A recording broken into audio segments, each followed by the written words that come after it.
Causa más frecuente en la población de hoy de subfertilidad es el envejecimiento prematuro, la oxidación. Maternar es no hacer nada. Que su salud mental está en peligro, el porcentaje de riesgo de que acabes en una UCI o de que acabes muerta o de que acabes tal es este, ¿no? La medicina hace pruebas para obtener resultados. ¿Cabe? ¿Este bebé cabe? ¿Estás segura de que es el momento y de que cabe? El estilo de vida que llevamos que es poco amigable de tener una familia. Entrenas porque no tienes tiempo.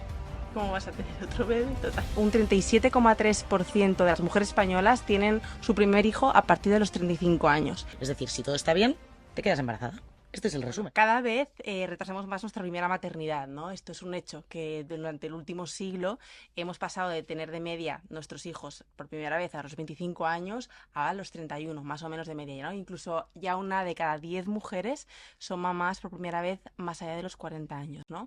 Esto es cierto que al final no solo es una cuestión de salud, ¿no? Sino que ya hablamos de asuntos sociológicos, económicos, muchas veces es un tema de carrera profesional, ¿no? De una decisión voluntaria de la mujer, y me parecía como muy guay tratar este tema hoy con Laia, ¿no? Al final como ginecóloga y obstetra, directora del Centro Feedback Woman. Así que bueno, Laia, bienvenidísima y por segunda vez al podcast. Así que nada, va a ser un gustazo tenerte hoy con nosotros. Gracias a vosotros por invitarme. La verdad es que hacerlo así en directo es otro tema y estoy encantada de estar aquí. Pues Laia, te voy a lanzar lo primero un dato, ¿vale? Hoy en día un 37,3% de las mujeres españolas tienen su primer hijo a partir de los 35 años. Esto justo ayer lo comentábamos, ¿no? Que cuando metes este dato en Google es heavy, pero aparece embarazo, se apellida como geriátrico, que tú me dijiste, ni de coña, ¿no? Como vamos a desmentir esto, pero es verdad, o sea, en revistas como en Vogue aparece, o sea, el apellido geriátrico al embarazo de 35 años... está. Entonces, ¿qué es esto? ¿Qué opinas de esto? Bueno, yo siempre comento, ¿no? Que tengo la suerte de haberme movido en un ámbito de la obstetricia y en Cataluña en concreto que nunca se ha usado esta definición, ¿eh? Nunca. Independientemente de dónde pongamos la línea del embarazo y de la edad, ¿no? Pero es verdad que sí, cuando buscas artículos o tal, aparece esto y dices, ostras, ¿cómo puede ser, no? Creo que está muy mal enfocado. De entrada, consideramos la edad geriátrica en la medicina más allá de los 65 años, y esto es un hecho, ¿no? Entonces, porque estos embarazos se estén retrasando, ¿no? A nivel de edad, o lo que nosotros nos gusta llamar edad materna avanzada. Y además le llamamos así, y la línea no está tan clara, y ya no la ponemos en los 35, probablemente ya la estamos avanzando un poquito más, ¿no? Yo creo que...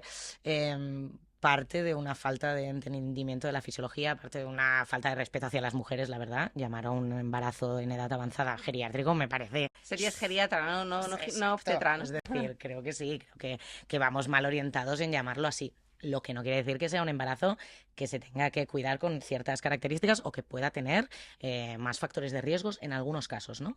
Pero de ahí a llamarle geriátrico. No me gusta. Fisiológicamente, Laia, habría algún momento, ¿no? Y biológicamente que digas, esto es como la edad perfecta para ser mamá. O no, porque es cierto que la esperanza de vida ha avanzado, que quizá lo que antes consideramos la edad idónea no es la de hoy. Entonces... Sí que hay una edad biológica ideal y de hecho sorprendentemente no es a más joven más salubre, más sano es el embarazo, no. Hay una edad aproximada entre los 25 y los 30 que es perfecto, la podemos alargar por debajo, por encima en ciertas mujeres obviamente y depende de la calidad de la salud de la mujer. Esa línea de edad va a ser distinta porque también dentro de nuestra biología sabemos que hay ciertos parámetros que si los cuidamos mejor tenemos más salud y por lo tanto no hay una línea estricta de edad, pero si habláramos biológicamente probablemente estaríamos entre los 25 y los 30 como embarazos de mayor calidad. Vale, porque ¿cuáles son las causas, ¿no? Que tú te ves a partir de esos 30 años que dices, oye, viene una persona, se quiere quedar embarazada? ¿Cuáles son las principales causas de subfertilidad que tú sueles encontrar en consulta?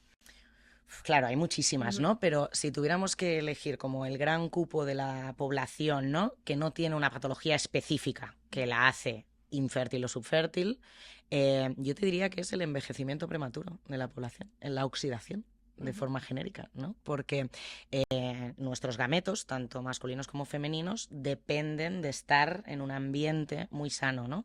Y cuando este ambiente no es tan sano, mucho estrés, dormir poco, no entrenar, comer ultraprocesados o alimentos, ¿no? Muy oxidativos, esto pone en peligro estas células. Y al final estas células depende que tengan muy buena calidad para conseguir embarazos de éxito. Este es el resumen, ¿no? Entonces, la causa más frecuente en la población de hoy de subfertilidad es la falta de calidad de los gametos, ¿vale? Independientemente de la edad. Obviamente que a mayor edad, menor calidad, porque el envejecimiento todos vamos a sufrirlo.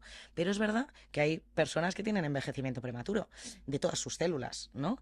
Y generalmente es esta parte de la población que tiene sus pilares básicos que llamamos, ¿no? Pues peor tratados. Y entiendo que desde allí todas las enfermedades, ¿no? Porque al final es como... O sea, hoy en día te encuentras con muchas chicas que te dicen, oye, me han diagnosticado de infertilidad idiopática, ¿no? De sin causa. Y esto que al final que no, o sea, digo, Que no es real. No es real, ¿no? Siempre hay una causa Sí. para detectar o no la fertilidad de la mujer, pero esto te ocurrirá mucho, ¿no? Que dices, es que al final quizá no hay una enfermedad única, sino que son como un montón de Múltiples factores, ¿no? Sí, esto no nos pasa mucho en consulta, Sí. ¿no? La típica pareja, tuve una esta misma semana, ¿no? Que llega, mira, llevamos 2 años buscando, nos hemos hecho todo este seguido de pruebas, nos bien. han dicho todo está bien y vamos a FIT. Ujú. Y yo, uy, vale, es decir, todo está bien, pero necesitamos una técnica de reproducción asistida. ¿Dónde está el hueco aquí en medio? Es decir, si todo está bien, te quedas embarazada. Este es el resumen. Porque si no te quedas embarazada, es que algo no va bien. Empezamos a rascar ciclos menstruales de 40 días, ovulando muy tarde, fases lúteas que patinan, que tienen menos progesterona de la cuenta, con sangrados premenstruales, la pareja hombre tiene una tiroiditis autoinmunitaria con anticuerpos, que esto es mega oxidativo, ya lo sabemos, por lo tanto, su semen, independientemente de que a nivel de porcentaje de esperma rápido tengamos suficiente, es un esperma que probablemente tiene más oxidación que en otros hombres. Es decir, siempre hay causas de subfertilidad. Y además las hemos de corregir un poquito todas. Hay que tocar un poquito todas las teclas del piano para que se ponga todo a sitio y conseguir el embarazo. Total, total. Y Laia, ¿en qué aspectos ves tú reflejada esa merma de la fertilidad a partir de los 35 años, ¿no? Que dices esos embarazos tardíos. Claro. ¿En qué lo vemos? Por un lado tenemos que de base las mujeres perdemos reserva ovárica. Y esto es un hecho y la perderemos con la edad, ¿no? Por lo tanto, a nivel de cantidad tendremos menos probabilidad de éxito. Y luego está la calidad, ¿no? A más tiempo que pase dentro de nuestro cuerpo estas células, más envejecidas van a estar. Y nosotros podemos intentar cuidar ese envejecimiento, pero habrá una parte del envejecimiento que será normal y fisiológico, ¿no? Y parte de lo que pasa es que el ADN que va dentro de estas células se puede dividir de una forma errónea, ¿no? Entonces, a mayor edad, lo que más vemos es aumento de las cromosomopatías, aumento de las patologías genéticas. Esto es lo primero que vemos. Y luego, todas las patologías derivadas de esta oxidación, preeclampsia, hipertensiones, diabetes gestacional, ¿no? La patología metabólica, todo eso también lo vemos aumentado con el factor edad. Vale, porque es verdad que, ¿no? Que hoy en día se ve un montón de celebrities, ¿no? De 40, 50 años siendo mamás, y creo que esto aquí es importante como recalcar, o sea, no hablamos de embarazos naturales espontáneos, ¿no? O sea, es que esto, como, oye, madre a los 50, a ver. ¿Cómo? Claro, eso es lo que te ¿Cómo? quiero preguntar, ¿no? O sea, al final, ya a partir de los 40, simplemente por el hecho de edad, ¿ya se considera un embarazo de riesgo? Esto... La realidad es que las guías nos lo incluyen así, ¿no? Pero yo creo que partimos del hecho de que la gran mayoría de protocolos o de guías se enfocan al seguimiento de la población de forma genérica, ¿no? Entonces tienes que poner como unas franjas en las que yo a esta población extra le voy a ofrecer estas pruebas extras, voy a hacer esto, voy a hacer lo otro. Nosotros que hacemos medicina personalizada, esto, o sea, yo no pongo la línea de edad en los 40. Porque depende de la madre que tengo delante. Y tengo mamás de 30 años con un perfil metabólico y déficits nutricionales y un perfil oxidativo altísimo que me dan mucho más miedo que madres de 40 que llevan 15 años entrenando la fuerza, se nutren súper bien, se suplementan súper bien, no tengo a nivel analítico nada que me haga sospechar un trastorno metabólico. A mí esa mamá me da mucho menos miedo, por mucho que tenga 40 años. Por lo tanto, desde la medicina personalizada creo que se puede establecer que el factor edad, pese a ser un factor, puede tener un vaivén. Desde la medicina poblacional tú tienes que poner unos límites, ¿no? Y ya se han ido retrasando. En Cataluña, en nuestro protocolo, pasamos de los 35 a los 40, hablando de edad avanzada, porque creíamos que ese ¿no? El tramo de sociedad cada vez se cuida más y probablemente no tenemos tantos embarazos de riesgo en ese grupo. Claro, total. Porque es cierto, ¿no? Que muchas veces, como venga, embarazo de riesgo, hago 1000 pruebas. Entonces, esto es otra cosa que te quiero preguntar, ¿no? ¿Hasta qué punto más pruebas es mejor? Porque hace poquito, ¿no? Y comentábamos que es un Reels que tuvo muchísimo impacto, ¿no? Que hablabas precisamente de que el control ecográfico en exceso no siempre está bien. Entonces, ¿qué Exacto. opinas de esto? Yo creo que tenemos que tener en cuenta que la medicina hace pruebas para obtener resultados y que cada prueba tiene una tasa de falsos positivos, una tasa de falsos negativos, es decir, se nos van a escapar cosas y te vamos a decir que tienes cosas que no son reales. Cuando entendemos este concepto, sabemos que si, por ejemplo, yo te digo que tienes un alto riesgo de síndrome de Down, esto va a implicar que hagamos más pruebas. Y esas más pruebas pueden ser pruebas invasivas. Puede ser que necesite penetrar en la bolsa del bebé y que esto tenga un riesgo de aborto pues de un 1/1000, de un 1/100, según qué prueba. Claro, si yo te digo que tienes un riesgo de algo, tú haces esa otra prueba, el bebé es normal, pero acaba muerto porque hemos hecho una prueba de más, eso para nosotros es, bueno, iatrogenia, es haber hecho daño Total. empezando con una prueba que quizá no era necesaria, ¿vale? Por lo tanto, se ha de ser muy coherente a la hora de elegir pruebas, ¿no? Y está bien que en esas poblaciones de riesgo ofrezcamos más cosas, pero en la población de bajo riesgo hay que ir con más cuidado, porque si hacemos extras, quizá acabamos haciendo cosas que no tocan. Total. Y Laia, porque cuando hablamos mil veces, ¿no? De edad cronológica, de edad biológica, poco se habla de la edad mental, ¿no? A la hora de ser mamá. Y muchas piensan, ¿no? Oye, pues soy demasiado mayor para. Y aquí yo también como que te quería preguntar, cuando tú abordas de esa, pues desde ese lado, ¿no? Pues una persona no solo médico, sino como humana y muy cercana, Ujú. que pones encima de la mesa todo, ¿no? ¿Tú has llegado alguna vez a recomendar, oye, no sigas empeñada en este embarazo, porque quizá no, como que mentalmente no lo estás llevando bien? Esto es Llevando algo bien. un poco delicado, ¿eh? Es Pero... delicado. Es verdad que yo siempre lo digo a las pacientes y me gusta mucho recalcarlo, que nosotros nunca recomendamos una cosa u otra, Mm, que esto como cuesta de entender, ¿eh? Y a menos paternalista que es la medicina que haces, más tienes que ser así, que es yo te expongo todo. datos Ujú. y con esos datos tú tomas una decisión. Claro, cuando nos metemos en un terreno más psicológico, mental, ¿no? Aquí hay que ir con cuidado porque al final si alguien tiene un problema dándose cuenta de que su salud mental está en peligro, aquí quizás sí que hemos de ser un poquito más, ¿no? Poner encima de la mesa, ostras, mira, es que el porcentaje de riesgo de que acabes Eso en es. una UCI o de que acabes muerta o de que acabes tal es este, ¿no? Y hemos de ponernos muy, muy serios, ¿no? Es muy poco probable, es decir, hay pocas patologías, hay pocas franjas, ¿no? Que digamos, pero por ejemplo, el otro día visitaba a una paciente menopáusica de 40 y de 52 años, ya en menopausia, que estaba planteándose transferir un embrión. Claro, yo le dije, literal, ¿no? Tú pones encima de la mesa, fisiológicamente, tu cuerpo no quiere esto, Claro. no está preparado. Entonces, que podemos hacer una preparación con estrógeno y lanzar ese embrión ahí, podemos hacerlo. Que tu cuerpo no quiere esto, también, esta es una realidad fisiológica. Y yo la pongo encima de la mesa. Luego tú haz lo que quieras, faltaría más, ¿no? Pero tenemos muchísimos más riesgos haciendo esto, ¿no? Entonces, yo creo que sí que es encontrar el equilibrio entre transferir toda la información que crees que tienen que tener y no tomar tú por ellas la decisión, nunca, ¿eh? Mm, total.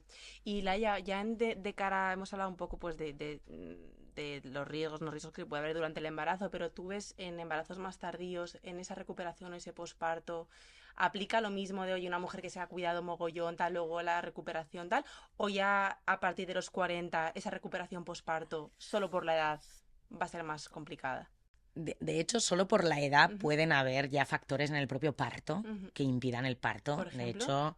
hecho, pues la elasticidad de los tejidos, ¿no? Es decir, tú puedes haber entrenado 10 años, pero la elasticidad de los tejidos, la cantidad de colágeno que tenemos, esto disminuye con la edad. Y esto es un hecho, ¿no? Y de hecho, si tú miras porcentajes de éxito de un parto vaginal fisiológico, disminuyen con la edad, independientemente.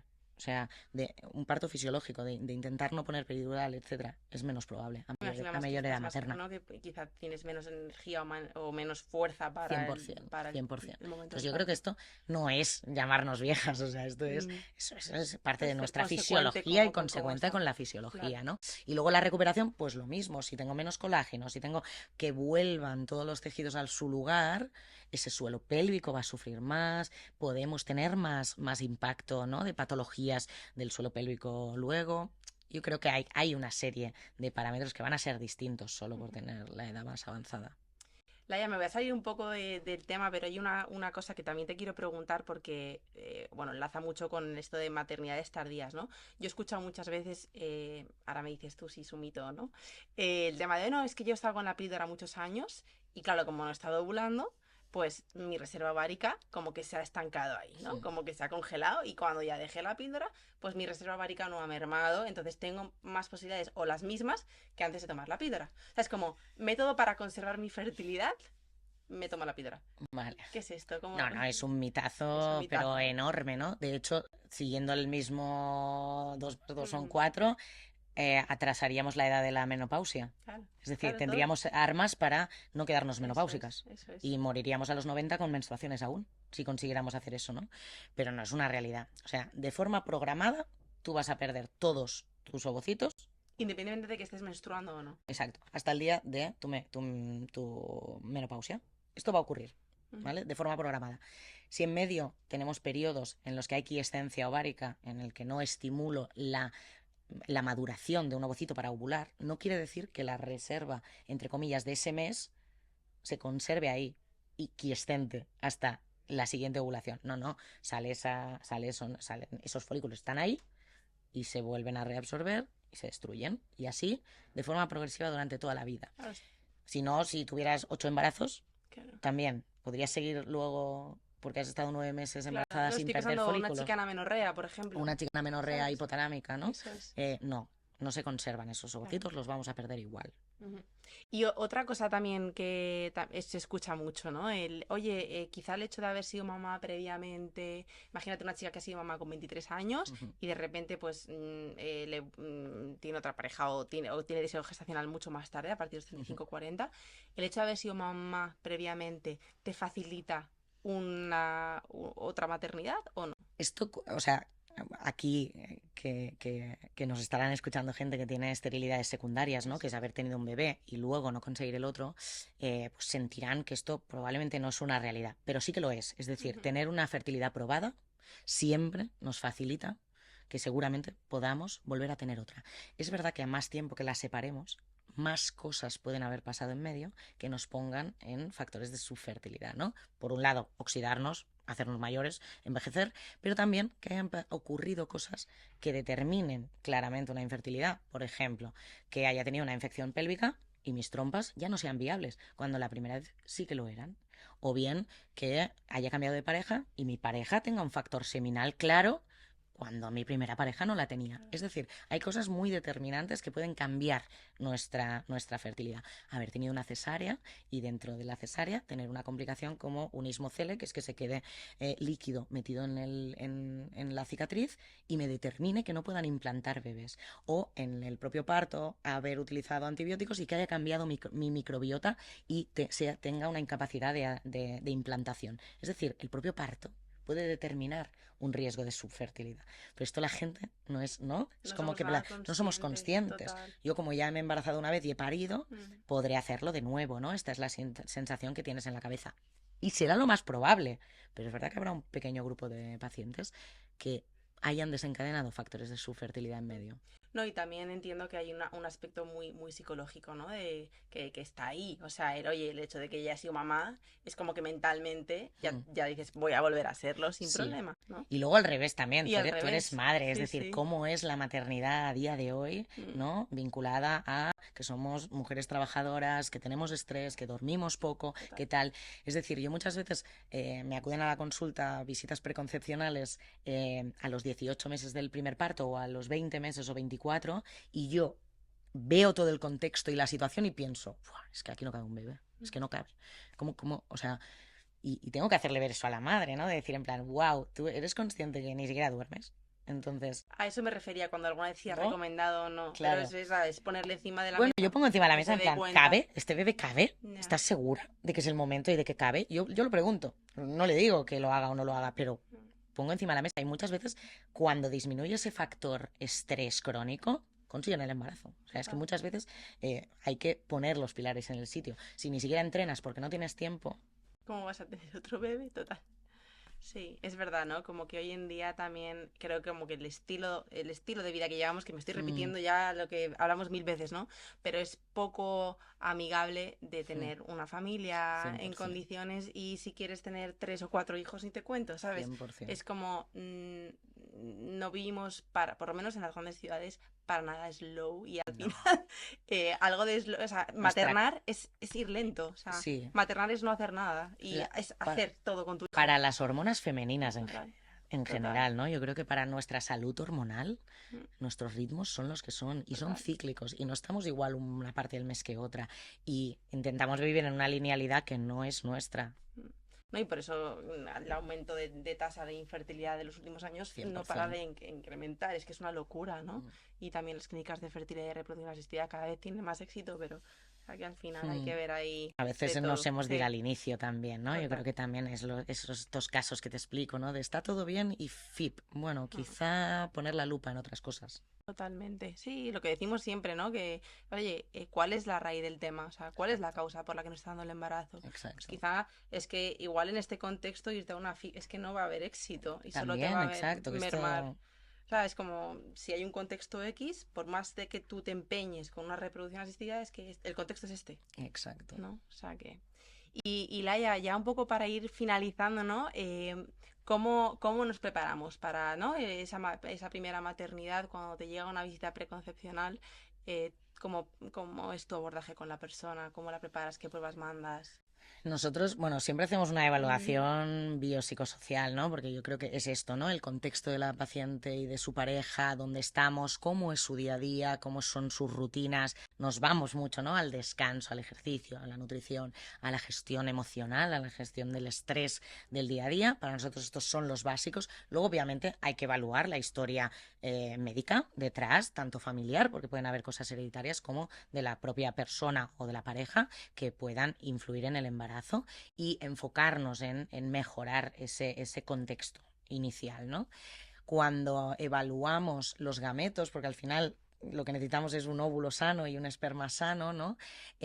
Por un lado hay que evaluar el ciclo menstrual, o sea, no al lugar que salgas de una visita preconcepcional sin haber hablado de cómo es esa ciclicidad, de cuándo óvulo, si no sé detectar cuándo óvulo, enseñárselo a las mujeres, porque al final tenemos 5 días al mes que tenemos ¿no? una ventana fértil real, entonces aprender a detectarla, qué cambios se dan para poder aprovechar al máximo la efectividad de esa ventana, ¿no? Detectar alteraciones en el ciclo, porque al final es la punta, ¿no? del iceberg en encontrar enfermedades lo más pronto posible. Muchas veces la gente me dice, es que eres muy profunda en la primera visita preconcepcional cuando la mujer solo ha venido a que le des ácido fólico. Bueno, es que luego esa mujer llega al año y veo cosas y digo, ¿por qué llevas un año así, mujer? No puede ser que mm, alguien no haya visto esto, ¿no? Entonces hay que ser un poquito, ¿no? profundo. En el caso de los hombres, buscar factores de oxidación, tóxicos, demasiado ejercicio físico, extenuaciones, demás que puede afectar directamente al esperma, consumo de fármacos como por ejemplo los de para la caída del ujú. pelo, porque están súper extendidos. Yo te diría que Finasterida, casi, ¿no? sí, Ujú. casi 1 de cada 10 hombres que viene a consulta Sí, lleva eso uno de heavy. estos. Es Hay que heavy. retirarlo para buscar el embarazo, ¿no? Y si detectamos alguno de estos factores, yo en la primera visita preconcepcional propongo un seminograma, ¿eh? Es Mm. decir, es una prueba que ya la consideramos un básico dentro de la Que es fertilidad. heavy porque muchos son un poco reticentes, ¿no? Es Sí. como, oye, ¿a mí por qué? ¿Qué voy a tener yo mal? Bueno, pues porque igual que tu Sí, pareja tiene sí, ciclos de 40 días y le estoy diciendo sí. que esto huele a algo, en tu caso, que fumas, tomas este fármaco tal, queremos saber de dónde partes. Que Claro. quizá hay que hacer un trabajo intensivo los primeros 3 o 6 meses para recuperar esto, ¿no? Entonces, para mí es una prueba bastante básica a Mm. día de hoy, sobre todo a partir de los 30 años, en las parejas de edad de más de 30. Y una analítica básica, hormonal, tiroides, los micronutrientes esenciales para el embarazo, magnesio, folato, homocisteína, vitamina D, selenio, zinc, Ujú. todo esto que podemos aportarlo tanto a nivel nutricional como con suplementos, hemos de evaluarlo. Hemos de evaluarlo, saber dónde está, poner niveles antes de buscar la gestación, también para evitar complicaciones, no solo abortos, sino pues malformaciones y demás. Para mí estos son los básicos. No pasamos una visita preconcepcional sin incluir todo esto. Total.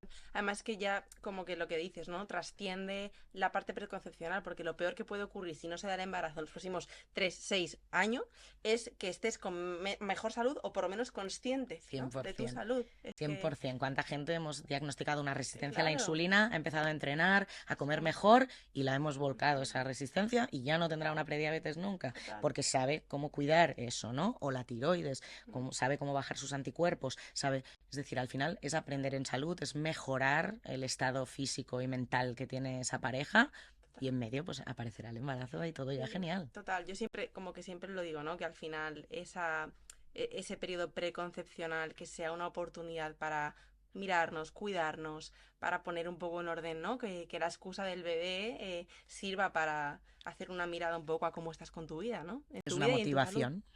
O sea que, Laia, millones de gracias. Un pedazo de entrevista Gracias a y vosotros, como nada, siempre. gracias por el ratito, de verdad. Igualmente.